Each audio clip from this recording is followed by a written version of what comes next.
ఇది మనకు ధర్మము అంటే సత్యానికి మించినటువంటి ధర్మము ఒకటి ఇంకొకటి లేదు. సత్యం పాలించటానికి లోకంలో ధర్మం. సత్యం ఎవరు అంటే పరమాత్మ.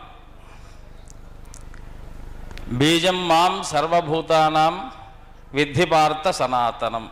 గీతాలో మనకు కనిపిస్తున్నటువంటి ప్రమాణం. సనాతనుడు అంటే ఏమిటి? బీజం మాం సర్వభూతానాం.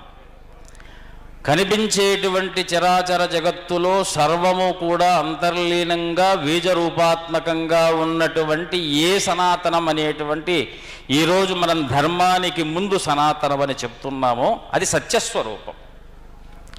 ఎందుకంటే ఏదైనా వ్యాఖ్యానం సొంతంగా చెప్పటం వేరు, ప్రమాణంతో నిరూపించుకోవటం వేరు. అందుకే సత్యం జ్ఞానం అనంతం బ్రహ్మ, సత్యం సనాతనుడైనటువంటి పరమాత్మ సత్యం.